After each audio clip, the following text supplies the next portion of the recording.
آج ہم جھوٹ کے بارے میں پڑھیں گے۔ میرے خیال میں اس ٹاپک کو صدق ہونا چاہیے تھا، سچائی۔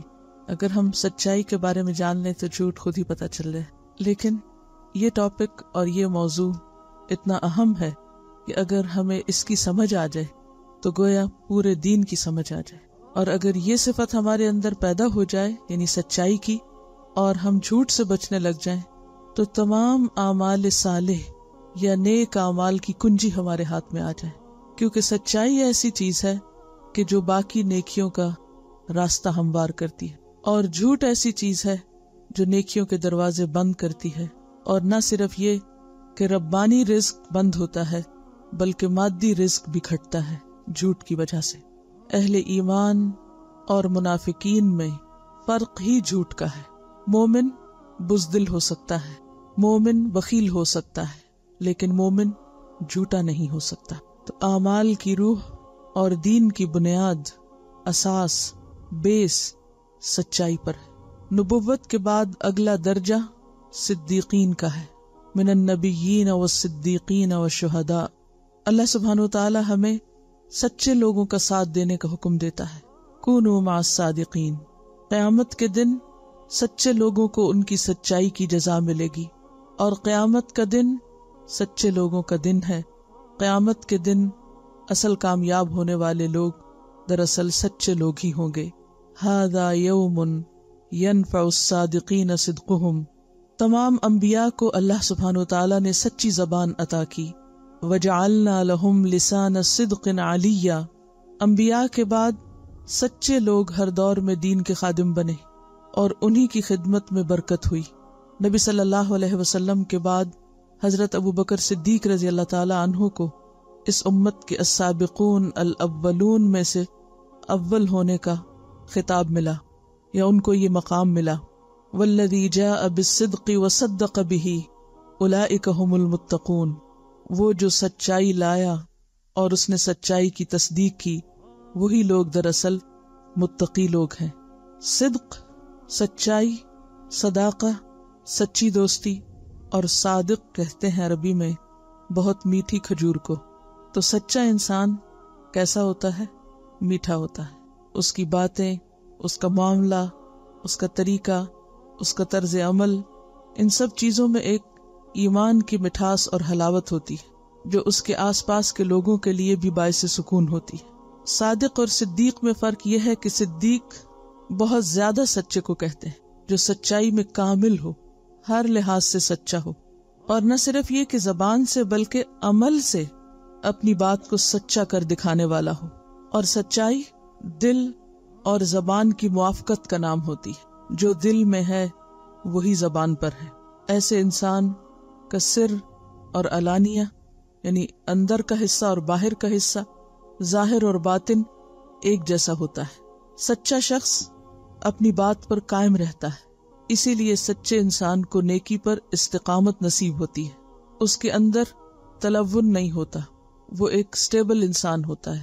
جھوٹا شخص رنگ بدلتا رہتا ہے، کبھی ایک بات کہتا ہے، کبھی دوسری بات کہتا ہے، کبھی ایک کام کرتا ہے، کبھی دوسرا کام کرتا ہے۔ لیکن سچا انسان نہ صرف یہ کہ اپنے قول کا سچا ہوتا ہے، اپنے ارادوں کا بھی سچا ہوتا ہے، اور اپنے عمل کا بھی سچا ہوتا ہے۔ اور عمل کی سچائی کیا ہوتی ہے کہ جس چیز کو انسان اچھا سمجھے اور اچھا قرار دے اور نیکی سمجھے، پھر اس پر جم جائے۔ جیسے اس کائنات کی سب سے بڑی سچائی اللہ کی معرفت اور اللہ پر ایمان لانا ہے، تو پھر قل آمنت باللہ ثم استقم، ہر حال میں انسان اس پر جمع رہے۔ قرآن پاک میں صدق 5 طرح سے استعمال ہوا ہے: لسان الصدق، قدم الصدق، مقعد الصدق، مدخل الصدق اور مخرج الصدق۔ یعنی صدق کو 5 طریقوں سے بیان کیا گیا ہے۔ رب ادخلنی مدخل صدق، کہ یا اللہ مجھے جہاں بھی لے جا سچائی کے ساتھ لے جا، سچائی کے مقام پہ داخل کر۔ وَأَخْرِجْنِي مخرج صدق۔ نبی صلی اللہ علیہ وسلم کے لیے مدخل صدق کیا تھا؟ مدینہ، اور مخرج صدق کیا تھا؟ مکہ۔ اور آپ کی پہچان دور نبوت سے پہلے کیا تھی؟ دور جاہلیت میں بھی کہ آپ صادق اور امین ہیں، یعنی نبوت سے پہلے بھی آپ کی زبان سچی تھی۔ دیگر انبیاء کو بھی سچی زبانیں دی گئی اور آپ کو بھی لسان صدق نصیب ہوئی. اور قدم الصدق کیا ہے؟ جنت. اور مقعد الصدق وہ سچا مقام جو اللہ کی ملاقات کے وقت انسان کو نصیب ہوگا. ان المتقین فی جنات و نہر فی مقعد صدق عند ملیک مقتدر. متقی لوگ باغوں اور نہروں میں ہوں گے، یعنی جنت میں.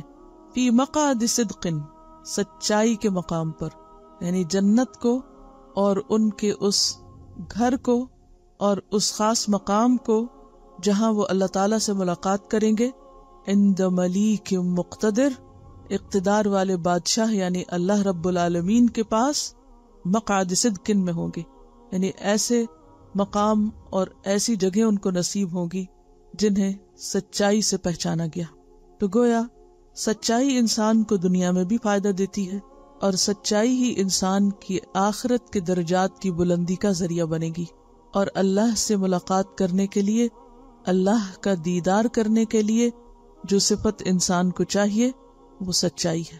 اور سچائی کیا ہے؟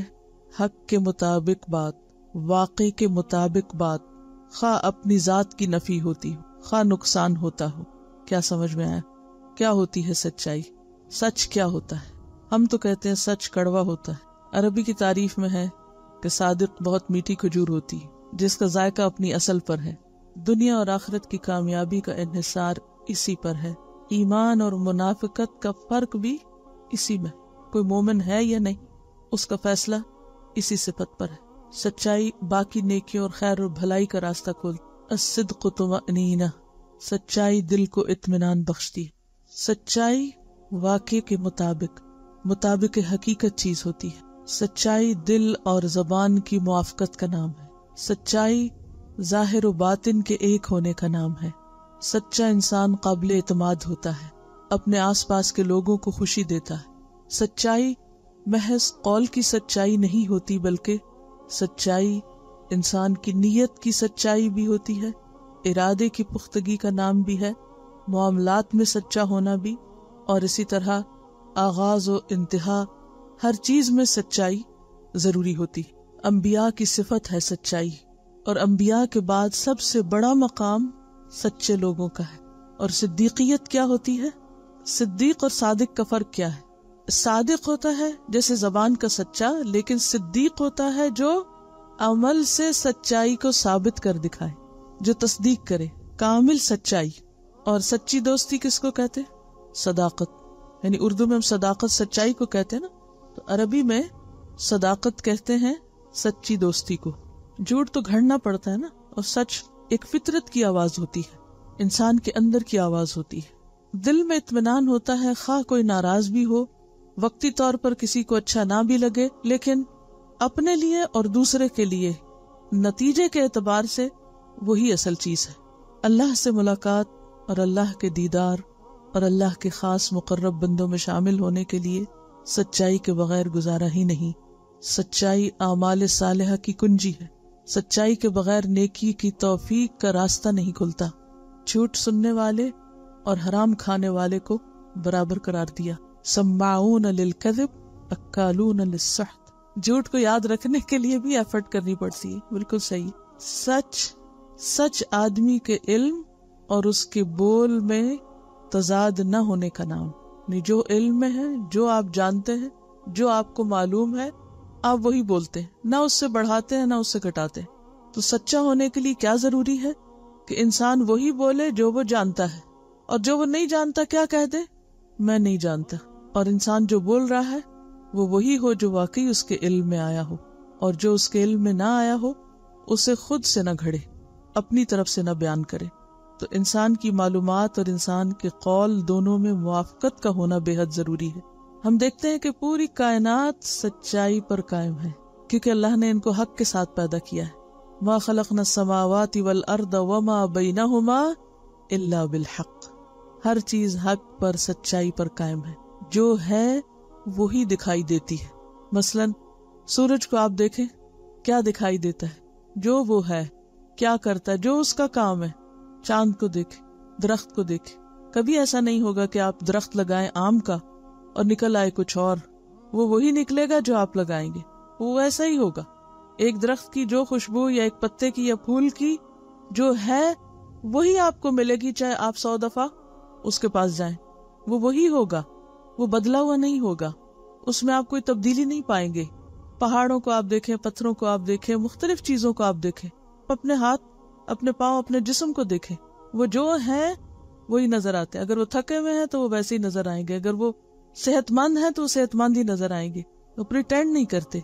اسی طرح جانوروں کو بھی آپ دیکھیں، بچوں کو بھی آپ دیکھیں، تو ہر چیز جو ہے وہ سچائی پر ہے، سوائے انسان کے جس کو عقل ملی، شعور ملا، اس نے اپنی عقل کو غلط استعمال کر کے ہر چیز کو مسخ کیا، ہر چیز کو بدل دیا۔ تو آئیے اب پڑھتے ہیں کہ جھوٹ کیا چیز ہے، کیونکہ جو سچ نہیں پھر وہ کیا ہے؟ جھوٹ۔ بنیادی طور پر کذب کا معنی ہوتا ہے غلط خبر دینا۔ سچ کیا ہے؟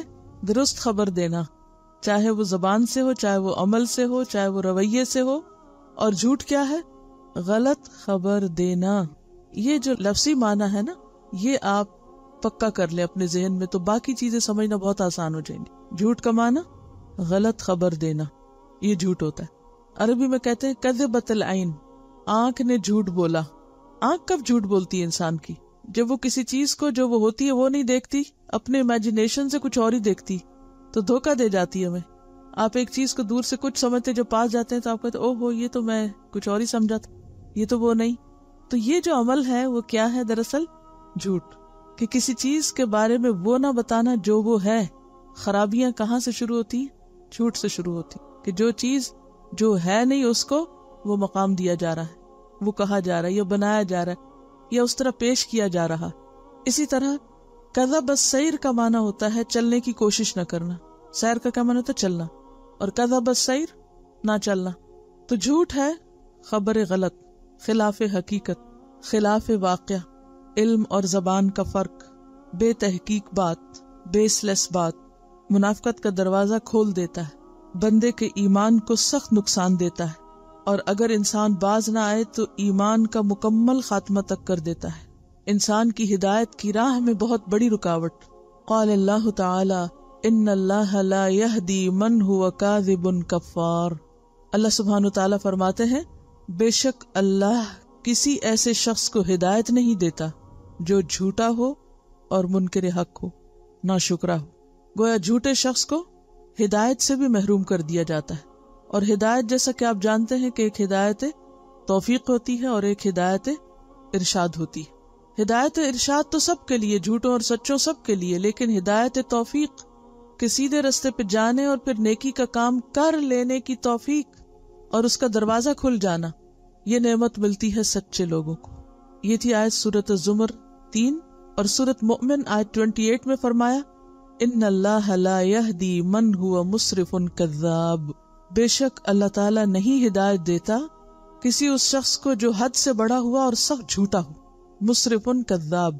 تو اس سے پتہ یہ چلتا ہے کہ جھوٹ کا سب سے بڑا نقصان یہ ہوتا ہے کہ انسان ہدایت سے، صحیح راستے سے، اللہ کی گائیڈنس، رہنمائی سے، توفیق سے محروم ہو جاتا ہے، اور جس پر کوئی دروازہ ہی بند ہو جائے اس کے لیے پھر آگے خیر اور بھلائی کرنے کے مزید چانسز کیا ہو سکتے ہیں۔ اسی لیے اللہ تعالیٰ فرماتے ہیں قال اللہ تعالی یا ایھا الذین آمنوا اتقوا اللہ وکونوا مع الصادقین۔ اے لوگو جو ایمان لائے ہو، اللہ سے ڈرو اور سچوں کے ساتھ ہو جاؤ، کونوا مع الصادقین، کیونکہ انسان کی دوستی اسی شخص سے ہو سکتی ہے جس کو وہ اپنے مزاج اور ذوق کے مطابق پاتا ہے۔ یہ بالکل نیچرل ہے نا، آپ اپنی فطرت، مرضی اور مزاج کے خلاف دوسرے کو زیادہ دیر برداشت نہیں کر سکتے۔ تو جو شخص خود سچا ہوتا ہے اسی کو سچائی سے اٹریکشن ہوتی ہے، اور وہ خود بخود سچے لوگوں کی طرف لپک جاتا ہے۔ جیسے حضرت ابوبکر صدیق رضی اللہ تعالیٰ عنہ پوری زندگی سچائی کا ایک عملی نمونہ نظر آتے ہیں، اور ہر خیر اور بھلائی کے کام میں آگے سے آگے بڑھتے ہیں۔ کیوں؟ اس لیے کہ خود سچے ہیں، اپنے اندر سچائی رچی بسی ہوئی، اور جہاں وہ سچائی کا کوئی بھی رخ دیکھتے ہیں فوراً اس کو سب سے آگے بڑھ کر قبول کر لیتے ہیں بغیر کسی انتظار کے۔ حدیث ہے ان عبد اللہ رضی اللہ عنہ عن النبی صلی اللہ علیہ وسلم قال ان الصدق يهدي الى البر وان البر يهدي الى الجنة وان الرجل لا يصدق حتى يكون صديقا وَإِنَّ الْكَذِبَ يَهْدِي إِلَى الْفُجُورِ وَإِنَّ الْفُجُورَ يَهْدِي إِلَى النَّارِ وَإِنَّ الرَّجُلَ لَيَكْذِبُ حَتَّى يُكْتَبَ عِندَ اللَّهِ كَذَّابًا رواہ البخاری۔ سیدنا عبداللہ رضی اللہ عنہ سے روایت ہے کہ نبی کریم صلی اللہ علیہ وسلم نے فرمایا، بلا شبہ سچ آدمی کو نیکی کی طرف بلاتا ہے، سچ نیکی کی طرف بلاتا ہے۔ یعنی جب انسان سچا ہوتا ہے تو خود بخود اس کے اندر نیکی کی محبت پیدا ہوتی، گویا سچ اس کو پش کر رہا ہے اور اس کو لے جا رہا ہے اور اس کو آگے بڑھا رہا ہے نیکی کے کاموں میں۔ وَإِنَّ الْبِرَّ يَهْدِي إِلَى الْجَنَّةِ اور بے شک نیکی جنت کی طرف لے جاتی ہے۔ وَإِنَّ الرَّجُلَ لَيَصْدُقُ اور بے شک آدمی سچ بولتا رہتا ہے۔ حَتَّى يَكُونَ صِدِّيقًا یہاں تک کہ وہ صدیق کا مرتبہ حاصل کر لیتا ہے، جو کہ عام انسانوں کے لیے ہائیسٹ گریڈ ہے اللہ کے نزدیک، ہائیسٹ۔ نبوت کے بعد صدیق کا مقام ہوتا ہے، اور یہ مقام کب ملتا ہے؟ جب انسان بار بار سچائی کا مظاہرہ کرتا ہے۔ اور بلا شبہ جھوٹ آدمی کو برائی کی طرف بلاتا ہے، اور برائی جہنم کی طرف لے جاتی ہے، اور آدمی جھوٹ بولتا رہتا ہے یہاں تک کہ وہ اللہ کے ہاں بہت جھوٹا لکھ لیا جاتا ہے، کذاب لکھ لیا جاتا ہے۔ اور جب کوئی شخص اللہ کے ہاں کذاب ہو جاتا ہے تو پھر یعنی اللہ کے ہاں لسٹیں بنی ہوئی ہیں لوگوں کی، رجسٹریشن ہوتی ہے وہاں بھی، کون کس گروپ میں، کون کس زمرے میں ہے، کس گروہ میں ہے۔ تو جھوٹ بولنا کوئی ایک معمولی کام نہیں، ایک کے بعد جب ایک دفعہ جھوٹ بولتا جاتا ہے انسان تو وہ بالآخر جھوٹے لوگوں کے ساتھ لکھ لیا جاتا ہے، اور قیامت کے دن پھر انہی کے ساتھ اٹھے گا۔ تو گویا بنیادی طور پر دو بڑے گروہ ہیں لوگوں کے، ایک سچے لوگوں کا اور ایک جھوٹے لوگوں کا۔ اگلی حدیث ہے، عن عقبۃ بن عامر قال قلت یا رسول اللہ من نجات قال املک علیک لسانک۔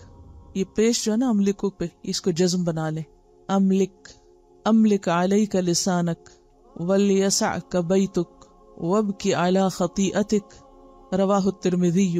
عن عقبۃ بن عامر، عقبہ بن عامر رضی اللہ عنہ سے روایت ہے، قال کہتے ہیں، قلت میں نے کہا، یا رسول اللہ اے اللہ کے رسول صلی اللہ علیہ وسلم، من نجات، نجات کس چیز کا نام ہے، یعنی نجات کس سے ہوتی ہے؟ قال فرمایا، املک علیک لسانک، اپنی زبان کو قابو میں رکھو۔ املک کا کیا معنی؟ مالک بنو، یعنی اپنی زبان کے مالک بنو، اور جو کسی چیز کا مالک ہوتا ہے وہ اس کو کنٹرول میں رکھتا ہے، اپنی مرضی کے مطابق استعمال کرتا ہے، یعنی زبان قابو میں رکھو۔ وَلْيَسَعْكَ بَيْتُكَ اور چاہیے کہ وسعت کرے تجھ کو تیرا گھر، یعنی تیرا گھر تجھے کافی ہو، اپنے گھر میں رہو۔ گھر ایک تو گھر ہوتا ہے جو گھر کے معنوں میں ہے، اور دوسرا معنی کیا ہے کہ اپنی حدود کے اندر اور اپنے کام سے کام رکھنا، کیونکہ جب انسان اپنے گھر میں ہوتا ہے یعنی ضرورت سے باہر نکلتا ہے، کام سے باہر نکلتا ہے، اور پھر واپس آ کے اپنے گھر میں اپنے کاموں کو لگ جاتا ہے، تو بہت سے شر اور خرابیوں اور برائیوں سے بچ جاتا ہے۔ جتنا زیادہ آپ گھر سے باہر ہوں گے، جتنا زیادہ آپ لوگوں میں ہوں گے، جتنا فضول گپ شپ کریں گے، اتنا ہی زیادہ احتمال ہے اس بات کا کہ آپ کی زبان سے غلط باتیں نکلیں گی، اور خاص طور پر بے بنیاد باتیں، جھوٹی باتیں۔ تو جھوٹ سے بچنے کے لیے کیا ضروری ہے کہ انسان اپنے کام سے کام رکھے، اپنے دائرہ کار میں رہے، اپنے مقصد پر فوکس کرے، اور بیکار میں لوگوں سے انٹریکٹ نہ کرے۔ وَابْكِ عَلَىٰ خَطِیئَتِکَ اور اپنی خطاؤں پہ رو، یعنی اگر غلطی ہو جائے تو بجائے اس کے کہ اس کے اوپر تعویلیں کرو، اس کو جسٹیفائی کرو اور اسے درست قرار دو، اس کا اعتراف کر لو، اس پہ رو لو اور اللہ سے معافی مانگ لو، تو خود بھی قرار آ جائے گا اور آگے مزید نیکی کا دروازہ بھی کھل جائے گا۔ دیکھیے کہ جب انسان جھوٹ بولتا ہے نا تو اس کو ایک ایفرٹ کرنی پڑتی ہے۔ سب سے پہلے تو خود اپنے آپ سے جھگڑنا پڑتا ہے، اپنے سے لڑنا پڑتا ہے، اپنے آپ کو دبانا پڑتا ہے۔ پھر چونکہ جھوٹی بات یا خلاف حقیقت بات اس کو کائنات کی کوئی چیز ایکسپٹ نہیں کرتی، وہ سب کے لیے ایک ناپسندیدہ چیز ہے، لہٰذا وہ صرف اپنے سے جھوٹ نہیں بول رہا ہوتا، یہ کسی سامنے والے سے نہیں بول رہا ہوتا، وہ ہر ایک سے بول رہا ہوتا ہے، کیونکہ وہ ایک غلط بات کر رہا ہے، خلاف حقیقت بات کر رہا ہے، اور پھر اس پر وہ اصرار کر رہا ہے اور اس کی وہ اصلاح نہیں کر رہا۔ تو ایسے میں وہ سارا سٹریس اور سارا بوجھ اور سارا غم جو ہے وہ کس پہ جائے گا؟ خمیازہ کون بھگتے گا؟ نتیجہ کس پہ پڑے گا؟ اسی پہ جس نے کیا۔ اور اپنی غلطی کا اعتراف کر لینا، مان لینا، ہاں یہ غلطی مجھ سے ہوئی ہے اور میں نے کی ہے اور میں اس پر شرمندہ ہوں، اور انسان اس پر رو کر اللہ سے معافی مانگ لے تو آپ نے دیکھا ہوگا دل کتنا ہلکا ہو جاتا ہے اور معاملہ رفع دفع ہو جاتا ہے. تو یہ انسان کی بھلائی کے نسخے، نجات اسی میں ہے، کامیابی اسی میں ہے کہ انسان اپنی زبان قابو میں رکھے، لوگوں سے بقدر ضرورت ملے اور اپنی غلطیوں پر روئے، صرف اعتراف نہیں بلکہ انہیں اپنے حق میں نقصان دہ سمجھے. عن ابی ہریرہ عن النبی صلی اللہ علیہ وسلم قال آیۃ المنافق ثلاث اذا حدث کذب واذا وعد اخلف واذا اؤتمن خان. رواہ البخاری. سیدنا ابو ہریرہ رضی اللہ عنہ سے روایت ہے کہ نبی کریم صلی اللہ علیہ وسلم نے فرمایا، منافق کی علامتیں تین ہیں، جب بات کرے تو جھوٹ بولے، اذا حدث کذب، واذا وعد اخلف، اور جب وعدہ کرے تو اس کے خلاف کرے، واذا اؤتمن خان، اور جب اس کو امانت دی جائے یا امین بنایا جائے تو خیانت کرے. اور صحیح مسلم کی روایت میں آتا ہے اگرچہ وہ روزہ رکھے، اگرچہ وہ نماز پڑھے، اور اگرچہ وہ یہ سمجھتا ہو کہ میں مسلمان ہوں. خواہ کوئی شخص روزہ رکھے یا نماز پڑھے یا اپنے آپ کو مسلمان سمجھتا رہے، لیکن اگر وہ جھوٹ بولتا ہے اور وعدہ خلافی کرتا ہے اور خیانت کرتا ہے تو وہ پکا منافق ہے. اور منافقین کا انجام کیا ہے؟ ان المنافقین فی الدرک الاسفل من النار. اصل میں اگر زندگی کو سچائی کی بنیاد پر استوار کرنا ہو تو پوری زندگی کو ری شیڈیول کرنا پڑے گا. یہ کمپلیٹ چینج کا نام ہے. سچا بننا ایک نیا لائف سٹائل ہوگا جو اخلاص پر مبنی ہوگا، جس میں انسان اپنی زبان، اپنی گفتگو، اپنے قول اور اپنے معاملات کو صحیح طور پر استوار کرے گا. کیونکہ یہ دو مختلف زندگیاں ہیں. کیسے مختلف؟ سچائی نور ہے، روشنی ہے، اور جھوٹ اندھیرا ہے. تو اتنا ہی فرق ہوگا جیسے دن اور رات میں. مثلا کوئی شخص کہتا ہے لا الہ الا اللہ، یہ سب سے پہلا سچ ہے جو کوئی بولتا ہے کہ اللہ کے سوا کوئی الہ نہیں، صرف وہ معبود ہے، میں اس کا بندہ ہوں، مجھے اس کی اطاعت کرنی. یہ کہنے کے بعد اگر کوئی شخص اپنی من مانی کرے یا اوروں کی بات مانے یا اللہ کی اطاعت اور فرمانبرداری نہ کرے، تھوڑی دیر میں مثلاً اذان ہوتی ہے، نماز کا وقت آ جائے اور وہ نماز نہیں پڑھتا، تو اس نے جو بات کہی کہ میں اس بات کی گواہی دیتا ہوں کہ اللہ کے سوا کوئی عبادت کے لائق نہیں، تو اس کی بات کہاں گئی؟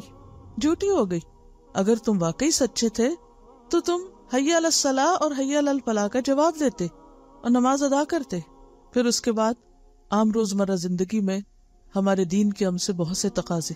جب ایک شخص یہ کہتا ہے کہ میں اللہ کو سب کچھ مانتا ہوں اور پھر اللہ کی بات نہیں مانتا، تو وہ تو ایک جھوٹے انسان کی طرح سب کچھ کر رہا ہے. اس کے تو زبان اور اس کے عمل میں تضاد ہے، فرق ہے. وہ اللہ کو نہیں اپنے دل کو الہ مانے ہوئے، جیسے قرآن مجید میں آتا نا، اَرَأَيْتَ مَنِ اتَّخَذَ إِلَٰهَهُ هَوَاهُ أَفَأَنْتَ تَكُونُ عَلَيْهِ وَكِيلًا. کیا تم نے دیکھا اس شخص کو جس نے اپنی خواہش نفس کو اپنا الہ بنا رکھا ہے؟ کیا بھلا پھر تم اس پر کارساز ہو سکتے؟ تم اس کا کچھ بنا سکتے؟ تم اس کو کچھ فائدہ پہنچا سکتے؟ نہیں. قرآن پاک میں اللہ تعالیٰ فرماتے ہیں یا بنی آدم لا تعبدوا الشیطان، شیطان کی عبادت نہ کرو.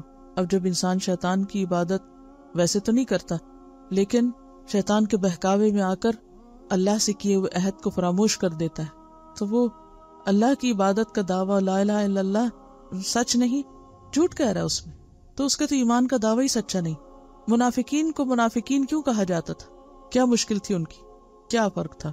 جب وہ ایمان والوں کے ساتھ ہوتے تو کیا کہتے؟ ہم تمہارے ساتھ ہیں. اور جب وہ اپنے دوستوں کے ساتھ ہوتے تو ان کو کیا کہتے؟ ہم تمہارے ساتھ. تو یہ جو ڈبل فیس لوگ تھے، دوہرے چہرے والے، ادھر ہوتے تو ان کی مرضی کی بات، ادھر ہوتے تو ان کی مرضی کی بات، کیا یہ دھوکہ نہیں تھا؟ اور کیا کرتے تھے منافقین؟ کہا جاتا کہ فساد نہ کرو تو کہتے ہم تو اصلاح کر رہے ہیں. اور کیا کرتے؟ جب انہیں نماز کی طرف بلایا جاتا، اذا قاموا الی الصلاۃ قاموا کسالی. اگر ہم سب اپنے اس رویے پر غور کریں کہ اذان ہوتے ہی ہمارا طرز عمل کیا ہوتا ہے، ہمیں کتنا شوق ہوتا ہے، کتنا بھاگ کے ہم اس کی طرف آتے ہیں، تو یہیں سے ہمیں اپنے ایمان اور اپنی سچائی کا پتہ چل جائے گا کہ ہم کتنے سچے ہیں. اور کیا کرتے تھے؟ جب انہیں جنگ کے لیے بلایا جاتا تو نہیں آتے تھے، اور جب مال غنیمت آتا تو فوراً پہنچ جاتے تھے. یعنی انہیں اسلام سے صرف مال حاصل کرنے اور دنیاوی فائدوں کی حد تک غرض تھی. اور کیا کرتے تھے؟ کیا کردار آتا ہے ان کا؟ اہل ایمان کا مذاق اڑاتے تھے.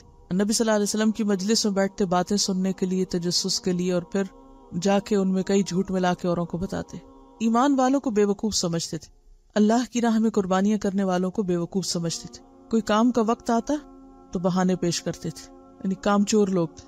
بیسیکلی سارے ہی اپوزٹ کیریکٹر تھے. ہاں نماز کی بات ہوتی، زکوٰۃ کی ہوتی، صدقے کی ہوتی، یا نیکی کے کسی بھی کام کی دعوت ہوتی، سب کچھ الٹ. اور اسی طرح جیسے سورۃ التوبہ میں آتا ہے کہ وہ آپس میں ایک دوسرے کے مددگار ہیں اور برائی کا حکم دیتے ہیں اور نیکی سے روکتے ہیں اور اپنے ہاتھ روک کے رکھتے ہیں. ہم میں سے ہر ایک کو نماز کا وقت آنے پر اپنے دل کا جو جائزہ وہ ضرور لینا چاہیے کہ کیا آذان سنتے ہی ہم خوش ہوئے ہیں یا اس کو اپنے لیے ایک مصیبت سمجھ. کبھی کبھار تو ہو سکتا ہے کہ کوئی ایسی مجبوری ہوتی ہے، بعض اوقات کی کسی چیز میں جلدی ہوتی ہے یا کوئی ایمرجنسی ہوتی ہے یا کسی اور شخص کو آپ سے ایسی ضرورت ہو سکتی ہے. لیکن اگر روزانہ کا طریقہ ہی یہ بن جائے کہ دھوپ پیلی پڑے تو نماز پڑھی جائے، تو ایسی نماز کو منافقین کی ہی نماز قرار دیا گیا ہے کہ جو دھوپ کے پیلا پڑنے کا انتظار کرتے رہتے ہیں اور جب تھوڑا وقت رہتا ہے تو پھر ٹھونگے مارتے جیسے مرغا دانے چنتا ہے. آپ صلی اللہ علیہ وسلم نے فرمایا تل کا صلاۃ المنافق. پوچھا گیا کہ کون سی؟ تو فرمایا کہ وہ جو دھوپ کے پیلا پڑنے کا انتظار کرتا ہے اور جب تھوڑا سا وقت بچتا ہے تو پھر جلدی سے اس طرح سجدے کرتا ہے جیسے مرغا زمین پہ ٹھونگے مار رہا دانا چننے کے لیے، اور اللہ کو کچھ بھی یاد نہیں کرتے اس نماز میں. اور یہ ایک حقیقت ہے کہ جو نماز دیر سے پڑھی جاتی ہے وہ واقعی ٹھونگے ہوتی. وہ پنجابی میں ایک محاورہ نا، ویلے دی نماز تے کویلے دی ٹکرا، وہ صرف زمین پہ ٹکرے مارنے والی بات ہی رہ جاتی. بنیادی طور پر منافقت جنم لیتی ہے دنیا کی محبت سے، دنیا کو آخرت پر ترجیح دینا. تو جب انسان دنیا کو آخرت پر ترجیح دینے لگتا ہے تو دنیا کے کام اس کو زیادہ اہم لگتے ہیں، زیادہ ارجنٹ لگتے ہیں، زیادہ ضروری لگتے ہیں، اور ان میں وہ اتنا مشغول رہتا ہے کہ پھر اللہ کے ذکر اور اللہ کے دین کے لیے اس کے پاس وقت نہیں بچتا یا وہ اتنا اہم نہیں رہتا. پھر اسی طرح ہم دیکھتے ہیں کہ جھوٹ میں بعض اوقات ہم بڑے بڑے جھوٹ بولنے سے تو پرہیز کرتے ہیں، لیکن کچھ اس قسم کے جھوٹ بھی ہوتے ہیں کہ جن کو ہم جھوٹ سمجھتے بھی نہیں ہیں اور انہیں ہم بولتے ہوئے یا اختیار کرتے وقت احساس بھی نہیں کرتے. اگلی حدیث ہے عن عبداللہ ابن عامر انہ قال دعتنی امی یوما ورسول اللہ صلی اللہ علیہ وسلم قائد فی بیتنا فقالت ہا تعال اعطیک فقال لها رسول اللہ صلی اللہ علیہ وسلم وما اردت ان تعطیہ قالت اعطیہ تمرا فقال لها رسول اللہ صلی اللہ علیہ وسلم اما انک لو لم تعطیہ شیئا کتبت علیک کذبۃ. رواہ ابو داود. سیدنا عبداللہ ابن عامر رضی اللہ عنہ سے روایت ہے کہ میری ماں نے مجھے ایک دن بلایا اور رسول اللہ صلی اللہ علیہ وسلم ہمارے گھر میں بیٹھے ہوئے تھے. تو اس نے کہا کہ ادھر آؤ، میں تمہیں ایک چیز دوں گی. تو رسول اللہ صلی اللہ علیہ وسلم نے اس سے فرمایا تم نے کیا دینے کا ارادہ کیا؟ اس نے کہا میں کھجور دوں گی. تو رسول اللہ صلی اللہ علیہ وسلم نے اس کو کہا اگر تم اس کو کچھ نہ دیتی تو تمہارے اوپر ایک جھوٹ کا گناہ لکھا جاتا. اور یہ چیز کتنی عام ہے، مائیں بچوں کے ساتھ ہر وقت جھوٹی باتیں کرتی رہتی، حتیٰ کہ بچے جھوٹ کو بھی جھوٹ نہیں سمجھتے اور اسی پہ تربیت پاتے. اچھا تم ایسا کر لو تو تمہیں یہ ملے گا، تم وہ کر لو تو تمہیں، یا یہ کہ جھوٹی بات کر کے ان کو ٹال دیا یا ان سے جھوٹ بلوایا، فون پہ یہ کہہ دو، فلاں سے یہ نہ کہنا، یہ کہنا، یعنی ان کو جھوٹ پکا کرا کے وہ کہلوا کے بھیجا. اب ہم سمجھتے ہیں بچے معصوم ہیں، ان کو کیا پتا، لیکن کیا ہوتا ہے وہ پھر جس ماحول میں تربیت پاتے ہیں وہ اس سے بھی بڑے جھوٹے بن کے نکلتے ہیں. وہ ماں باپ جنہوں نے بچوں کو دوسروں کو دھوکہ دینا سکھایا ہو، وہ جب بڑے ہوتے ہیں تو ماں باپ ہی کو دھوکہ دیتے ہیں. تو بعض اوقات ہم سمجھتے ہیں کہ یہ تو بچے ہیں اور اس کو ہم بہلانا کہتے ہیں، جھوٹ بولنا کہتے بھی نہیں، جھوٹ مانتے بھی نہیں، کیونکہ جو چیز عمل سے انسان سیکھتا ہے وہ کہیں زیادہ پکی ہوتی ہے، خواہ وہ سچائی ہو یا جھوٹ ہو، بنسبت اس کے کہ جو صرف زبانی کسی لیکچر سے سیکھے. اور پھر اس میں آپ دیکھیں کہ ماں باپ اپنے لیے کیا صدقہ جاریہ چھوڑ کے جاتے، سچ کا یا جھوٹ کا.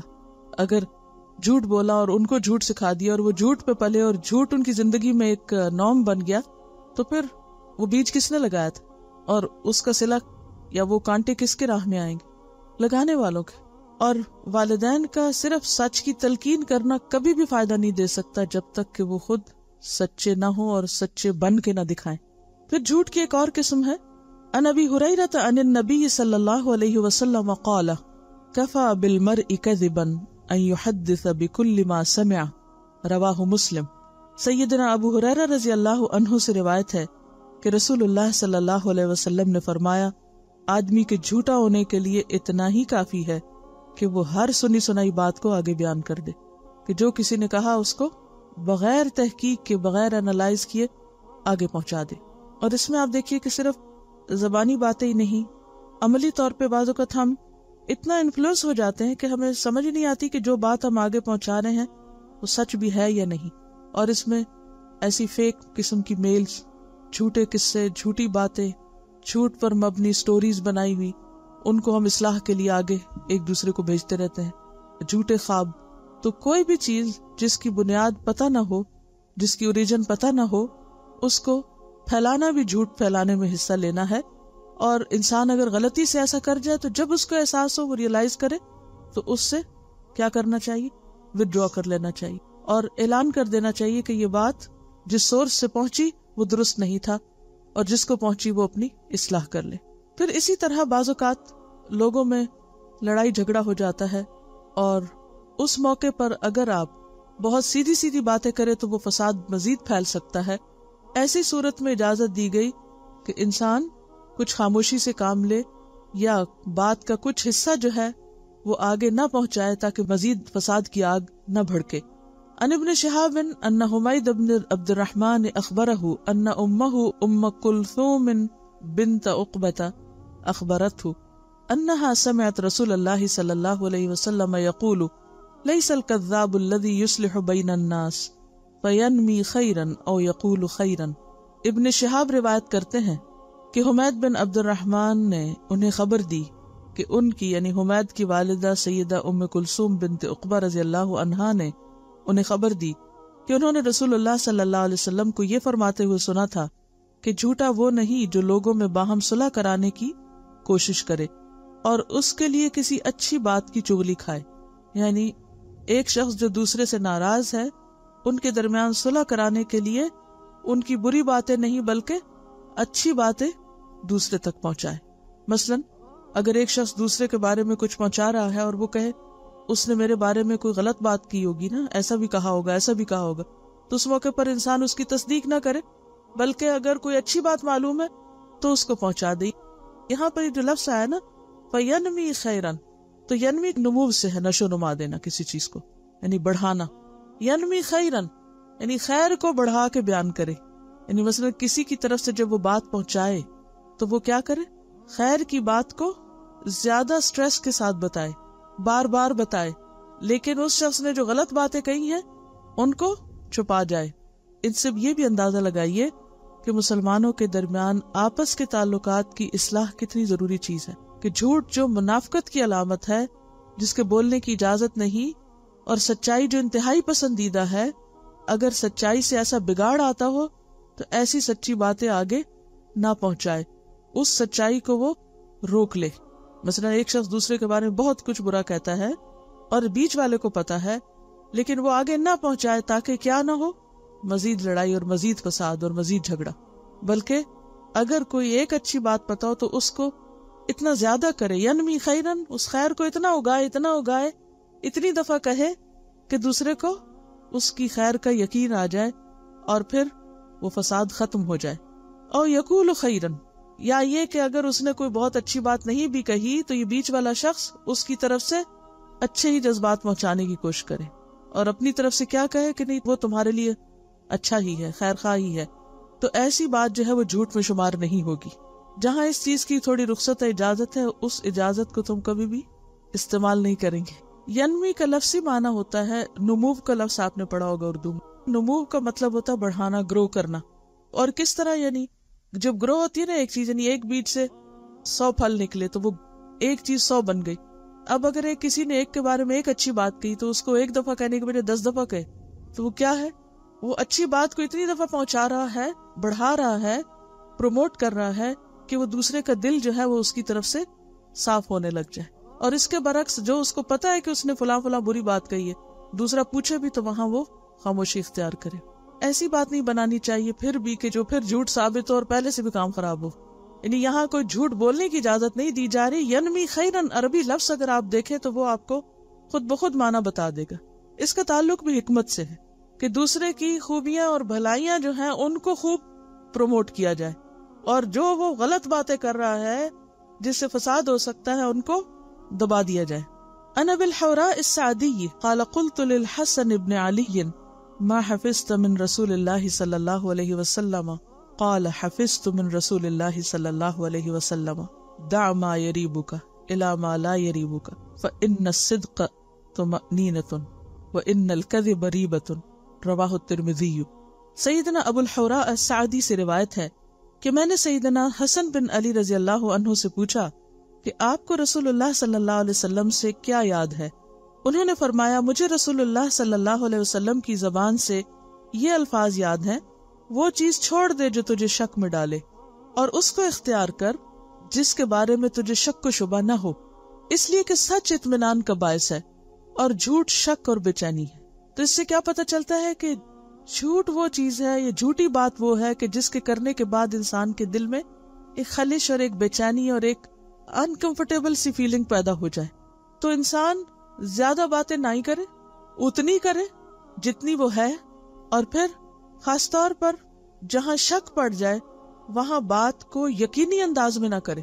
شک والی بات کو شک والے انداز میں کہنا اور ہے، مثلاً آپ یہ کہہ سکتے مجھے صحیح سے یاد نہیں لیکن کچھ مفہوم ایسا ہی بنتا ہے، کچھ مجھے یوں ہی یاد پڑتا ہے جیسے بات ایسے تھی، وہ ایک سیف سائیڈ ہو جاتی تاکہ سننے والا بھی اس کو پکی بات نہ سمجھے، اور اگر وہ آگے اس کو کہیں کوٹ کرے تو وہ بھی یقینی بات کے طور پر روایت نہ کرے بلکہ اسی ٹون میں، اسی انداز میں اور اسی درجے کے طور پہ کرے۔ کیونکہ بعض اوقات ایک شخص کوئی ایک بات کہتا ہے اور وہ کانفیڈنٹ نہیں ہوتا یا اس کو یقین نہیں ہوتا، اگلا شخص ایک دو بات اور کر کے اس کو بڑھا چڑھا کے بیان کرتا ہے، اور وہ کیا بن جاتا ہے، بات کچھ ہوتی ہے اور وہ کچھ سے کچھ شکل اختیار کر لیتی۔ جھوٹ کی ایک قسم یہ بھی ہوتی ہے کہ انسان دوسروں کو ہنسانے کے لیے جھوٹی باتیں کرتا ہے، اس کی بھی ممانعت ہے۔ عن بهز بن حکیم قال حدثني ابی عن ابیہ قال سمعت رسول اللہ صلی اللہ علیہ وسلم یقول ویل للذی یحدث فیکذب لیضحک به القوم ویل له ویل له۔ سیدنا بہز بن حکیم اپنے والد سے اور وہ اپنے والد سے روایت کرتے ہیں کہ میں نے رسول اللہ صلی اللہ علیہ وسلم سے سنا، آپ صلی اللہ علیہ وسلم نے فرمایا ہلاکت ہے اس شخص کے لیے جو لوگوں کو ہنسانے کے لیے جھوٹ بولے، ہلاکت ہے اس کے لیے، ہلاکت ہے اس کے لیے۔ 3 دفعہ آپ نے اس کو بد دعا دی کہ ایسا شخص ہلاک ہو، نقصان اٹھائے جو محض دوسروں کو ہنسانے کے لیے، خوش کرنے کے لیے جھوٹی باتیں گھڑے، کیونکہ اس سے بھی انسان کا اعتبار جاتا رہتا ہے۔ اصل میں جھوٹ کی ممانعت اس لیے بھی ہے کہ جھوٹ انسان کی اوور آل پرسنالٹی کو بھی نقصان دیتا ہے۔ اور پھر بخاری اور مسلم کی حدیث ہے، رسول اللہ صلی اللہ علیہ وسلم نے فرمایا جھوٹ بولنے سے رزق گھٹ جاتا ہے، جھوٹ بولنے سے رزق میں کمی ہو جاتی ہے، یعنی جھوٹ جہاں ایمان کا نقصان ہے وہاں مال کا نقصان بھی ہے۔ مثلاً کیسے؟ جھوٹ سے مال کا نقصان کیسے؟ رزق میں کمی کیسے؟ رزق گھٹ جاتا ہے، یعنی تھا گھٹ گیا۔ کیسے گھٹتا ہے؟ ایمانداری سے کام نہ کرنے کی وجہ سے جاب چھوٹ جائے۔ اگر کوئی مثلاً تجارت کرتا ہے اور اس میں وہ جھوٹ بولتا ہے تو اس سے دوسرے کا جس سے وہ لین دین کر رہا ہے اس کا ٹرسٹ جاتا ہے اور وہ آئندہ وہاں سے سودا لینے کی بجائے کہیں اور چلا جائے گا۔ بعض اوقات ایسا بھی ہوتا ہے کہ ہمارے پاس اللہ کا دیا بہت کچھ ہوتا ہے اور ہم ناشکری کی وجہ سے کیا کہتے رہتے ہیں، کچھ نہیں ہے ہی نہیں، مشکل گزارا ہے، یا کچھ لوگوں کو نہ دینے کے لیے ہم ان کو ایگزیجریٹ کرتے رہتے ہیں، حالات بڑے تنگ ہیں، اور پھر وہ واقعی تنگ ہو جاتے ہیں۔ کیونکہ جب انسان جھوٹ بولتا ہے تو وہ جھوٹ ایک نفسیاتی مرض کے طور پر انسان کو بیماریوں میں بھی مبتلا کر دیتا ہے، اور پھر اس کی وجہ سے بھی انسان اس طرح فائدہ نہیں اٹھا سکتا چیزوں سے جیسے سچے انسان کو ہوتا ہے۔ بعض اوقات فقیر اور بیگرز لوگ جو ہیں وہ مسلسل جھوٹ بولے چلے جاتے ہیں کہ ہم فقیر ہیں، ہم بھوکے ہیں، ہمارے پاس کچھ نہیں، اور ان کے پاس اگر بہت کچھ بھی ہو تو وہ اس سے فائدہ اٹھا ہی نہیں سکتے کیونکہ ان کو فقیر بن کے رہنا پڑتا ہے۔ اور ان کے پاس اگر ملینز بھی ہوں تو کس کام کے اگر وہ پھٹے ہوئے کپڑے پہنے ہوئے ہیں یا بھوکے نظر آ رہے ہیں یا ان کا حال حلیہ بگڑا ہوا ہے، تو اس رزق کا کیا فائدہ جو جھوٹ کی بنیاد پر انہوں نے اکٹھا کیا اور پھر جھوٹ کی بنیاد پر اس سے فائدہ بھی کچھ نہ اٹھا سکے۔ یعنی رزق جو ہے وہ مادی بھی ہوتا ہے اور رزق جو ہے وہ روحانی بھی ہوتا ہے، اور علم بھی رزق ہے، اور خیر اور بھلائی کے اور مواقع جو ہیں وہ بھی رزق ہے۔ تو جب انسان جھوٹ بولتا ہے اور اس کا کوئی اعتبار نہیں ہوتا، کوئی وہ ٹرسٹ وردی نہیں ہوتا، تو ایک وقت آتا ہے کہ لوگ اس پر اعتماد نہیں کرتے، اور پھر وہ جو خیر اور بھلائی کا معاملہ اس سے کیا جا سکتا تھا، اس سے وہ محروم ہو جاتا ہے۔ دیکھیے سوال یہ پیدا ہوتا ہے کہ انسان کو جھوٹ بولنے کی ضرورت کب پیش آتی ہے، جھوٹ بولنے کے پیچھے کیا نفسیات ہوتی ہے۔ اگر غور کریں تو آپ کو کبر ملے گا، تکبر۔ کیسے؟ انسان کیوں جھوٹ بولتا ہے؟ بعض اوقات کہ اگر وہ سچ بولے گا تو اس کی بے عزتی ہو جائے گی، ناک کٹ جائے گی، شرمندگی ہوگی، اس کو بدنامی ہوگی، یہی اسباب ہوتے ہیں نا عام طور۔ یا یہ کہ جو وہ ہوتا نہیں وہ بن کے دکھانا چاہتا ہے، اس کے پیچھے بھی کیا نفسیات ہوتی، بڑا بننا چاہتا ہے نا۔ مثلا ایک شخص فقیر ہے، کچھ نہیں اس کے پاس، لیکن وہ ایسے لباس پہنتا ہے کہ لوگوں کو کیا دھوکہ دیتا ہے کہ میرے پاس بہت کچھ ہے۔ پھر اسی طرح جیسے آپ صلی اللہ علیہ وسلم کا نکاح ہوا تھا تو اس موقع پر آپ صلی اللہ علیہ وسلم نے ان کو دودھ پیش کیا اور ان کا کہ مجھے طلب نہیں۔ اور یہ نہیں کہ انہوں نے جھوٹ ہی بولا ہوگا، کیونکہ شادی کا دن ایسا دن ہوتا ہے کہ جب انسان کو بھوک ہو بھی تو واقعی ایک عجیب ایموشنل سٹیٹ ہوتی ہے کہ طلب نہیں بھی ہوتی، یعنی کہ کچھ کیفیات ایسی ہوتی ہیں کہ جب انسان کا کھانے پینے کو دل نہیں چاہتا اس کا، تو ہو سکتا ہے کہ انہوں نے اس کے، ہم یہ نہیں کہتے کہ انہوں نے نعوذ باللہ کو غلط بیانی ہی کی ہوگی، لیکن اس موقع پر آپ نے مزید اصلاح ضرور کی، کیونکہ آپ کی تعلیم کا طریقہ کیا ہوتا تھا کہ حسب ضرورت حسب حالت آپ ساتھ ساتھ بتاتے جاتے تھے۔ تو آپ نے کیا فرمایا کہ بھوک اور جھوٹ کو جمع نہ کرو، کہ جھوٹا تکلف جو ہے وہ بھی درست نہیں۔ تو انسان وہ نظر بھی نہ آئے کہ جو وہ ہے نہیں، نہ زیادہ امیر اور نہ فقیر، یعنی جہاں یہ منع ہے کہ اپنی حیثیت سے کہیں بڑھ کے نظر آئے، وہاں یہ بھی منع ہے کہ اپنی حیثیت سے اتنا کم نظر آئے کہ دوسرا شخص اس کے بارے میں پھر دھوکہ کھا جائے۔ یعنی ایک نیچرل انداز میں رہنا چاہیے، جو آپ ہیں وہی آپ نظر آئیں، خواہ وہ علم کا معاملہ ہو، خواہ وہ مال کا معاملہ ہو، خواہ وہ کسی بھی کام کا معاملہ ہو۔ یعنی کام کے معاملے میں کیا ہے کہ مثلا اگر آپ کوئی کام چھوٹا موٹا کر رہے ہیں اور آپ ظاہر کریں کہ آپ بہت کچھ کر رہے ہیں تو یہ بھی ایک طرح سے جھوٹ ہو جاتا ہے، اور یہ خود نمائی میں۔ اس کا علاج کیا ہو سکتا ہے؟ کس طرح انسان اس سے باہر نکلے؟ جھوٹ کیوں بولا جاتا ہے؟ خود کو بڑا منوانے کے لیے۔ یعنی عموماً جھوٹ کی وجہ کیا ہے؟ خود کو بڑا منوانا، اپنی بڑائی کا سکہ جمانا، اپنے آپ کو دوسروں کے مقابلے میں چھوٹا نہ ہونے دینا۔ اس کا علاج کیا ہے؟ کیسے انسان اپنے آپ کو منائے کہ کوئی فرق نہیں پڑتا اگر نہ کوئی مجھے بڑا سمجھے؟ اس کا حل اور علاج یہ ہے کہ انسان یہ سوچے کہ خواہ اس دنیا میں کوئی بڑا ہے خواہ کوئی چھوٹا ہے، سب کا انجام ایک ہی، مٹی کا گڑا، موت۔ کوئی کتنا بھی بڑا امیر ترین انسان ہو، کتنا بھی بڑا عزت والا ہو، کتنی بھی شہرت ہو اس کے پاس، کہاں جاتا ہے؟ کہاں جاتا ہے؟ قبر میں۔ وہ قبر کوئی سنگ مرمر کی بنا دے یا گولڈ کی بنا دے یا چاندی کی بنا دے، قبر قبر ہے، خواہ وہ شیشے کا بکسا ہو یا لکڑی کا ہو، کسی بھی چیز کو، قبر قبر ہے۔ ہر بڑا اور چھوٹا سب ایک ہی زمین میں جا رہے ہیں، ساری بڑائیوں کو وہی خاک میں ملنا ہے۔ پھر قیامت کے دن کیسے اٹھیں گے؟ قیامت کے دن بڑا کون ہوگا؟ سچا۔ ھذا یوم ینفع الصادقین صدقہم، آج کا دن سچے لوگوں کو ان کا سچ کام آئے گا، سچوں کی سچائی ان کو فائدہ دے گی۔ تو سچا ہونا الٹیمیٹلی فائدہ مند ہے۔ یہ صرف چند دن کی بڑائی ہے، چند دن کا نام ہے، چند دن کی شہرت ہے، چند دن کا روب ہے، چند دن کی عزت ہے۔ ان سب چیزوں کو ایک ہی گڑھے میں جا کے ملنا ہے، اور پھر دوبارہ جب سب اٹھیں گے اصلی حالت میں اٹھیں گے۔ کوئی بن کے اٹھ سکتا ہے وہاں سے؟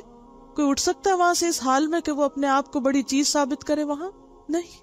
اللہ کے ہاں فیصلہ سچائی کی بنیاد پر ہوگا۔ پھر اس جھوٹ کا کیا فائدہ، یا جھوٹی شہرت اور عزت کا جو صرف چند دن کے لیے ہو اور جس کا انجام اتنا وحشتناک ہو؟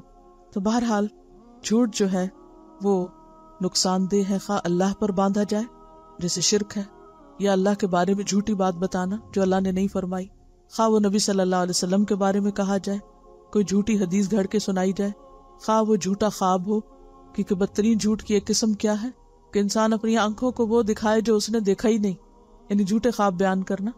اچھا، اس کے پیچھے بھی کیا نفسیات ہوتی جھوٹے خواب بیان کرنے کے پیچھے؟ یا چھوٹا موٹا خواب ہوتا ہے اس کو اتنا بڑھا کے پتہ نہیں کیا سے کیا بنا دیا جاتا ہے۔ کیا چیز ہوتی ہے؟ تاکہ ہماری امپورٹنس بنے، لوگوں کے دل میں ہمارا روب قائم ہو، لوگوں کے دل میں ہماری نیکی اور تقویٰ اور معلوم نہیں کیا کیا۔ اصل وہی پیچھے چھپا ہوا دکھاوا اور بڑائی کی اور بڑا بننے کی خواہش۔ نبی صلی اللہ علیہ وسلم نے فرمایا سب سے بڑا جھوٹ یہ ہے کہ آدمی اپنی آنکھوں کو وہ دکھائے جو انہوں نے دیکھا ہی نہیں۔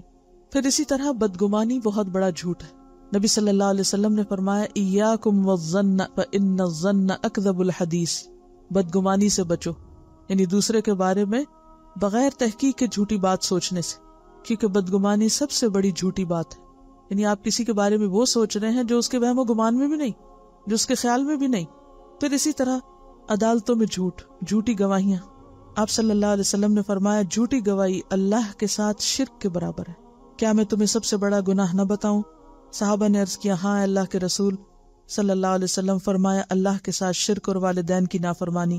آپ نے ٹیک لگائی ہوئی تھی تو بیٹھ گئے اور کہا کہ جھوٹی گواہی یا جھوٹی بات، اور آپ برابر کہتے رہے یہاں تک کہ ہم نے کہا کہ کاش آپ خاموش ہو جائیں۔ پھر اسی طرح مبالغہ آرائی، یہ بھی جھوٹ کی ایک قسم ہے۔ رسول اللہ صلی اللہ علیہ وسلم نے فرمایا میری تعریف میں مبالغے سے کام نہ لو، ایگزیجریشن نہ کرو، جس طرح عیسائیوں نے ابن مریم کی تعریف میں مبالغہ کیا۔ بس میں تو صرف اللہ کا ایک بندہ ہوں، بس تم مجھے اس کا بندہ اور اس کا رسول کہو۔ نہ اپنی جھوٹی شہرت بنانے کے لیے جھوٹ بولنا چاہیے، اور نہ کسی کو بڑھانے چڑھانے کے لیے مبالغہ آرائی کرنا چاہیے، یا کسی کے بارے میں ایسے جذبات کا اظہار کرنا جو آپ کے دل کے جذبات نہیں۔ مثلا آپ کسی سے کہیں کہ میں تو آپ کی بے حد عزت کرتی ہوں اور دل میں خاک برابر عزت نہ ہو، کسی سے کہے کہ میں آپ سے بے حد محبت کرتی ہوں اور دل میں کوئی محبت نہ ہو، تو انسان دوسرے کو جھوٹی باتیں کر کے اپنے سے راضی کرنے کی کوشش نہ کرے۔ جو دل میں ہے وہی زبان پر ہو، اور ہر ایک کی سچائی اس کے عمل سے ظاہر ہو جاتی۔ کون کس سے کتنی محبت کرتا ہے، کون کس کی کتنی عزت کرتا ہے، کون کس کے بارے میں کیا سوچتا ہے، صرف زبان کی باتیں کافی نہیں ہوا کرتی۔ پھر اسی طرح جھوٹی قسمیں کھانا، قیامت کے دن اللہ تعالیٰ ایسے لوگوں کی طرف دیکھے گا بھی نہیں، انہیں پاک بھی نہیں کرے گا جو جھوٹی قسم کھاتے۔ پھر اسی طرح رمضان میں اگر آپ اپنا ایک ہدف رکھ لیں اپنے تزکیہ اور اصلاح کا، اور پورا مہینہ اس بات کی پریکٹس کریں کہ مجھے روزہ رکھ کر نہ کوئی جھوٹی بات کرنی ہے، اور نہ ہی کوئی جھوٹی کسی کی تعریف، اور نہ ہی جھوٹے جذبات کا اظہار، اور نہ ہی کوئی جھوٹ بولنا ہے، اور دعا بھی اپنے لیے کرتے رہیں، تو انشاءاللہ آپ دیکھیں گے کہ اللہ تعالیٰ آپ کو سچا ایمان نصیب کرے گا۔ جب آپ شعوری کوشش کریں گے کہ مجھے غلط بیانی نہیں کرنی، حاصل کیا ہوگا؟ ملے گا کیا؟ ملنا تو وہی ہے جو اللہ چاہے گا، بلکہ الٹا جھوٹ بول کے تو رزق گھٹے گا، کسی کی محبت میں کمی ہو جائے گی، یعنی کہ جو ہمیں نیکی یا توفیق یا کوئی خیر بھلائی ملنی ہے وہ بھی نہیں ملے گی اگر جھوٹ سے کام لیا۔ اور خاص طور پر روزے کو جو نقصان دینے والی چیز ہے وہ کیا ہے؟ جھوٹ۔ نبی صلی اللہ علیہ وسلم نے فرمایا، بخاری کی روایت ہے، جو آدمی جھوٹ اور اس پر عمل کو نہ چھوڑے، من لم یدع قول الزور والعمل به فلیس للہ حاجۃ ان یدع طعامہ وشرابہ۔ تو یہ آپ کا اگلا ٹارگٹ ہے۔ کیا ہے حدیث کا مطلب؟ من لم یدع قول الزور، جس نے جھوٹی بات نہ چھوڑی، والعمل به، اور اس پر عمل کرنا، فلیس للہ حاجۃ، اللہ کو کوئی حاجت نہیں، فی ان یدع طعامہ وشرابہ، کہ کوئی شخص اپنا کھانا پینا چھوڑ دے۔ تو روزہ محض بھوکے پیاسے رہنے کا نام نہیں، بلکہ اس میں اہم ترین چیز کیا ہے کہ انسان سچا ہو۔ تو سچ جو ہے نیکی کا دروازہ ہے اور نیکی کی طرف لے جاتا ہے، لہٰذا ہمیں سچا بننا ہے اپنی نیت میں، جو ہم ارادے کریں، اپنے خیالات میں، سوچ میں، اپنے رویے میں، گفتگو میں، معاملات میں، اور اسی طرح پرہیز کریں کس سے؟ جھوٹ سے، جھوٹے رویوں سے، جھوٹی شہرت سے، جھوٹی تعریفوں سے، جھوٹے مذاق سے، جھوٹے خواب بیان کرنے سے۔ کہا جاتا ہے کہ من طلب اللہ بالصدق اعطاہ مراءۃ یبصر فیہا الحق والباطل، جو شخص اللہ سے سچائی مانگتا ہے، طلب کرتا ہے کہ اللہ اس کو سچا بنا دے اور اس کی زندگی سچ ہو جائے، تو اللہ اس کو ایک ایسا آئینہ دیتا ہے، یا ایک ایسا معیار یا کرائیٹیریا دیتا ہے کہ جس سے وہ حق اور باطل کو دیکھنے لگتا ہے، یعنی اللہ اس کو صاحب بصیرت بنا دیتا ہے، اللہ اس کو حکمت عطا کرتا ہے۔ اور سچائی سے کیا چیز روکتی ہے انسان کو؟ یہ ڈر کہ پتہ نہیں پھر کیا ہو جائے گا، وہ چھٹ جائے گا، یہ نقصان ہو جائے گا، وہ مجھ سے محبت نہیں کرے گا، وہ مجھے کچھ دے گا نہیں، میں اس سے محروم ہو جاؤں، اس سے۔ یہ سب شیطان کے خوف ہے۔ جب انسان سچ بولتا ہے تو شیطان ڈراتا ہے کس سے؟ نقصان سے، لیکن سچ فائدہ ہی دیتا ہے۔ اور جھوٹ بولنا بظاہر انسان کو لگتا ہے کہ شاید فائدہ دے، لیکن حقیقت یہ ہے کہ جھوٹ انسان کو لازمی طور پر، یقینی طور پر نقصان ہی دیتا ہے۔ لہذا انتہائی ضروری ہے کہ ہم اپنی تمناؤں میں، خواہشات میں، ارادوں میں، سوچوں میں تمنا کی بات میں نے کس لیے کی کہ بعض اوقات ہم جھوٹی تمنائیں کرتے، وہ تو ہمارے دل میں کچھ نہیں، کہتے ہیں کبھی یہ ہو جائے، وہ میں یہ بھی کر لوں، میں حج کر لوں، میں فلاں کر لوں، اور اندر سے ارادہ وغیرہ کوئی پکا نہیں ہوتا. تو جھوٹی تمنائیں، جھوٹی خواہشات کا اظہار کرنا، جھوٹی باتیں کرنا، یہ انسان کو نقصان دیتا ہے، کیونکہ اللہ کو پتہ ہوتا ہے کہ اس کے دل میں ہے کچھ نہیں، یہ صرف لوگوں کو راضی کرنے کے لیے اظہار کر رہا ہے. لہٰذا اللہ توفیق بھی نہیں دیتا، راستہ بھی ہموار نہیں کرتا، اور موقع بھی عطا نہیں کرتا. لہٰذا رمضان کا مہینہ کیا ہے؟ سچائی کی تجدید کا مہینہ. جیسے اس روز بھی شاید میں نے بات کی تھی کہ ہر رمضان میں انسان اپنا ایک ٹارگٹ رکھ لینا، اس رمضان میں مجھے یہ اچیو کرنا ہے. کچھ باتیں تو آپ روٹین کی کریں گی، روزہ رکھیں گے، نماز پڑھیں گے، تراویح پڑھیں گے، صدقہ خیرات جو روٹین کا آپ کریں گے، زکوٰۃ وغیرہ کا حساب کریں گے، قرآن کی تلاوت ذرا مزید کریں گے، قرآن کو پھیلانے کی کوشش کریں گے. یہ تو کام وہ ہیں کہ جو ایک روٹین ہے، لگے بندے کام ہے رمضان کے. لیکن ان کے علاوہ بھی ہمیشہ انسان کو اپنی اصلاح کے لیے ایک ٹارگٹ رکھنا چاہیے کہ ہر روز اٹھے اور اس کی تجدید کرے کہ مجھے یہ کرنا ہے، مجھے یہ کرنا ہے. یہ رمضان میں نے اس طرح گزارنا ہے کہ یہ گزرے تو میں اپنے اس مقصد میں کامیاب ہو چکا. تو انشاءاللہ اللہ تعالیٰ اگر کوئی سچے دل سے